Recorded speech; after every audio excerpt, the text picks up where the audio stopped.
Those people born in horse, mahilig silang maging adventurous. Palaging lang gustong tumakbo, takbo, takbo, takbo. Pero, they are loyal. Sila yung tipong kasabihan nga, may piring ang mata, diretso lang ang daan. Ang pangit lang sa mga horse, the character itself. Ano yun?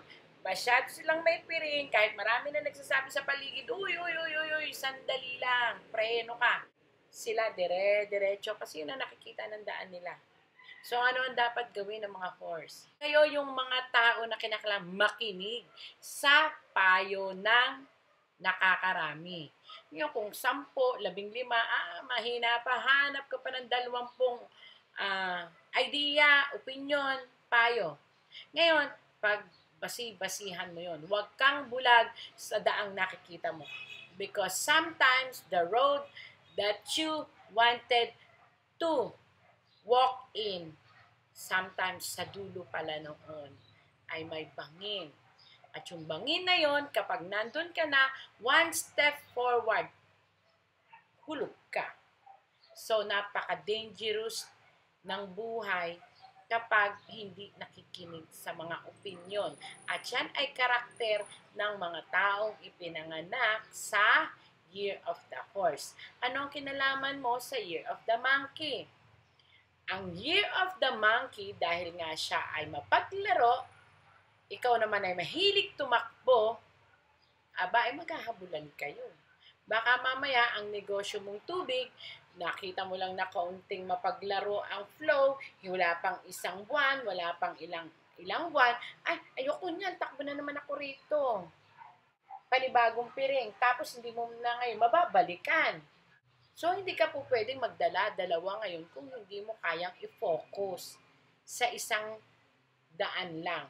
Na yung isang daan na yon, hindi mo po pwedeng ilipat another sa isang daan ulit.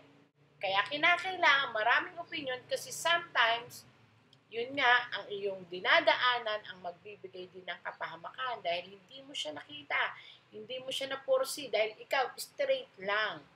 Eh, paano kung babagsak na pala yung negosyo? Go ka pa, bigay ka pa ng bigay, ng puhunan. Eh, masyado kang straight ka talaga eh. Maganda ang focus, maganda ang straight. Kung sa tingin mo, ang sitwasyon mo ay nagtatapong ka na ng kwarta, ba ihinto mo. Kasi nasa huli ang pagsisisi. Ngayon, sa health mo, kung nararamdaman mo, sinisikmura ka na, nararamdaman mo, naha-high blood ka na, sasabihin mo, hindi, kaya ko pa. May ugali po ang mga horse na kahit nakabagsak na sila at hindi na kaya ng katawan, tatayo, may pakita lang na kaya nila. So, kinakailangan, punta ka kaagad. Opinion ka agad, bakit ako ganito? Para maagapan ng lahat ng bagay. Ngayon, tungkol naman po doon sa sinasabi natin na ang mga horse daw ay bulag sa pag-ibig. Ito sasabihin ko, bakit yung ibang zodiac sign hindi ko sinabihan? Horse lang po ang sinabihan ko. Kasi po ang horse karamihan nagtatanan. Gusto nila laging tumakbo. Natatawa ako dyan sa word na tanan. Kasi sabi nila, meron akong isang client, sabi ko, hiyang-hiya siya. Sabi ko, anong year mo ba?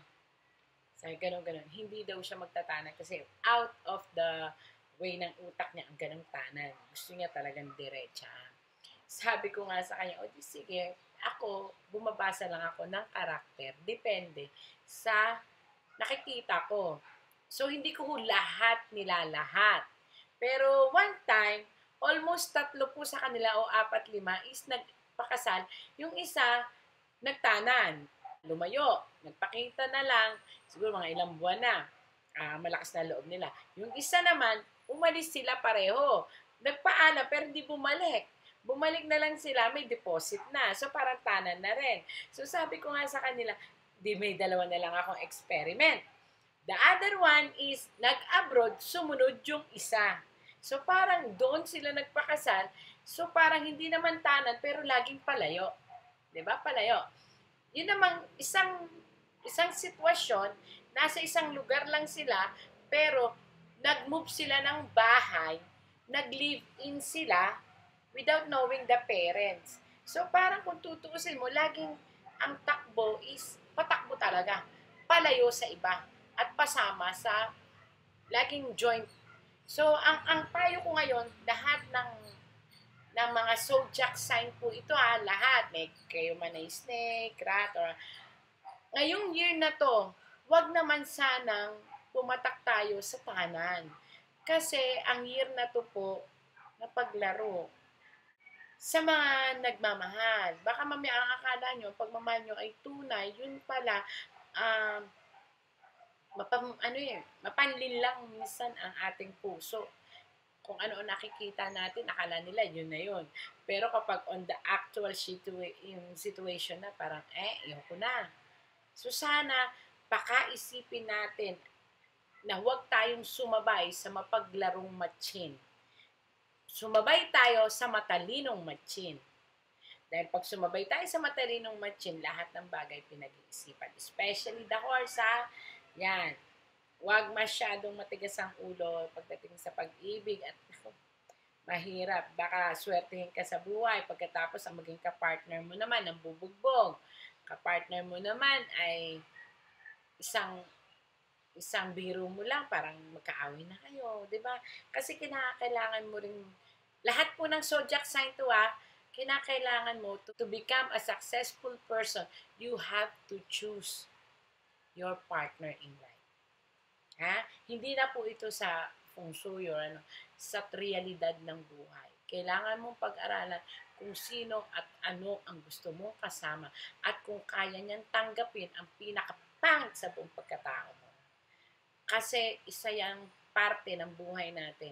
Ang makakuha ka ng taong makakaunawa sa'yo, makakasama mo, at magiging ka-share mo, yun po ay isang good luck charm na hindi kailanman matatagpuan.